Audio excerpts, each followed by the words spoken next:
The people who put in these commands, they're being called artists. That's not an artist.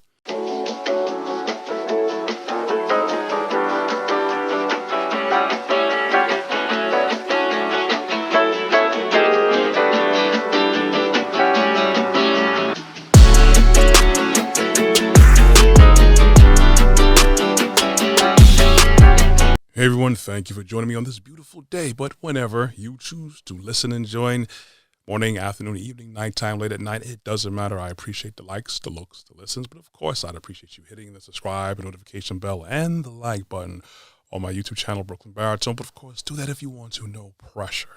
I was just really talking to family members and friends about this new thing that's popping up called AI art generating. It's basically now for digital pictures and photos. We used to go to other people who were talented in Adobe Illustrator and those type of programs. We now have people who have resources where AI, artificial intelligence, is creating images where it basically is run off of coding and algorithms where you punch in different codes or even as regular commands, depending on where you go to for it. Say you want a bird and a bird flying in the background with clouds or whatever it is. It generates different results. And you use that for whatever it is that you want, for your podcast, for an NFT, for your program, or just to have it for your background on your computer, whatever it is. Now, it is a cool concept. It is. I don't mind technology because I work in a technology field and industry. At the same time, I've had some automatic opinions and concerns, which of course I'm going to share with you right now. I'm all for having new services to reinforce what's there already, to reinforce creativity. That's what I see it as a definite tool for that. And if you want to, there's a lot of websites out there that provide these services here for you. Whereas the most popular ones I'll run off is Night Cafe, dall-e 2, and Art Breeder. Those are just a few, just like several out of many different websites that provide services now for you to go and jump on. And I think they give you a certain amount of credits for every query that you want to do. Say I want to do a picture of a whale doing a backflip over a cat. They'll give you X amount of credits, I think, for each query that you want.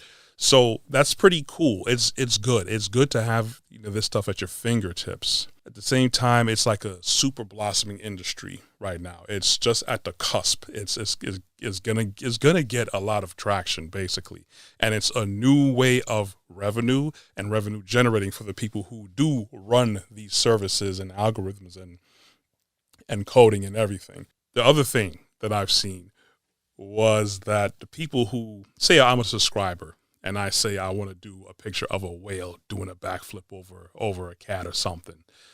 The people who put in these commands, they're being called artists. That's not an artist. And I understand, I was talking with my good friend Michael Hurdle from Michael Hurdle Productions.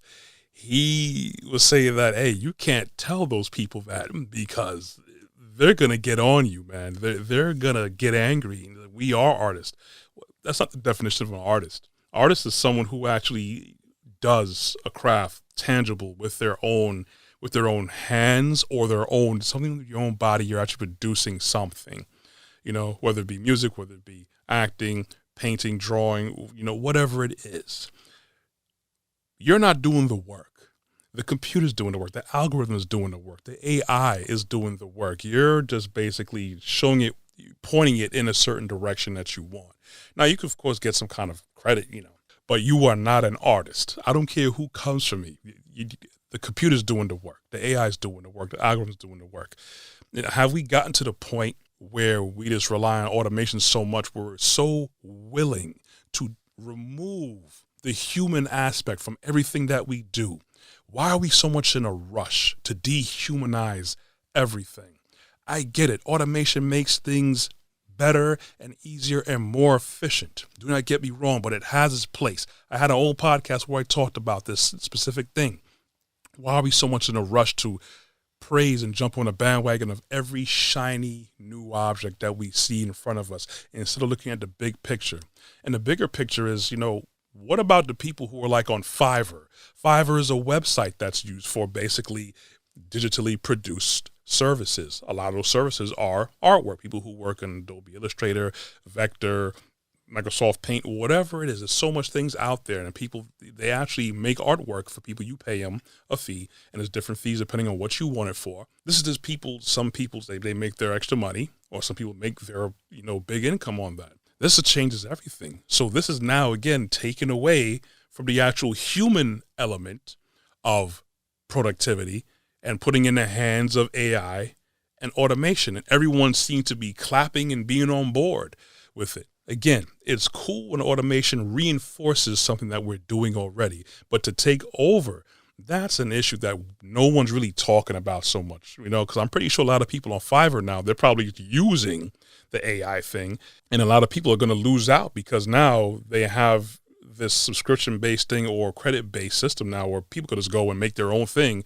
Boom, I don't need you guys anymore. I got this. There's going to be a demand for actual tangible human-made paintings or drawings or illustrations. Now, for you guys who are still using paintbrush, pencil, canvas, easel, all that stuff, mark my words, maybe next year, if this thing blows up even more or further down the line, it's going to get to the point where the dust settles and everyone's going to say, hey, I like the AI created stuff. I like that content, but you know what? I'm kind of missing the human element. I would actually prefer, even higher demand will probably go for people who actually do paint, the people who are inspired by Bob Ross to do their own thing, have little clouds. Cool, AI is doing it, but the human element is missing. And I don't know why we're always so willing to displace people from industries and areas of skill sets, of certain skill sets. So we just want to go hand over everything. It's like my boy Michael Hurdle said. He said, we're going to look like Wall-E. That movie with the robots, the little robot cleaning the earth because we didn't left crap all over the place. So we're in space and we have AI and robotics doing everything for us. So now guess what? We have no purpose. We have no value. So everyone just got big and fat and just sat down in a chair all day and did absolutely nothing. No one walked anywhere. No one was creative about anything. No one built anything. That was it. That is not the cusp of human existence. We were made from a creator. We were made with an image and a purpose. We can't forget that, but we keep trading off our human element for a new shiny trinket, and that's terrible. So there's some serious dehumanization that's going on. Again, I'm not anti-tech. I'm in the tech industry, but I believe it has a proper place and purpose, not to take over everything. Anyway, that's all I got. You want to catch more of my content and check out my merchandise too on my website, Brooklyn Baritone. You could also check more of my video content on my YouTube channel, Brooklyn Baritone, as well. I'm also on LinkedIn under Corey Ashley. You could find, I'm also on Instagram and on Facebook. You can find the audio versions of these podcasts on Google Podcasts, Apple iTunes Podcasts, and Amazon Music under Podcast. I'm also on local Brooklyn cable television 4 times a week on Tuesdays and Thursdays at 12 a.m. and 2 p.m. on Verizon, Optimum, RCN, and Spectrum. Thank you guys for listening, watching, and whatever that you're doing, but I appreciate it anyways. Walk good, be blessed. I'm out.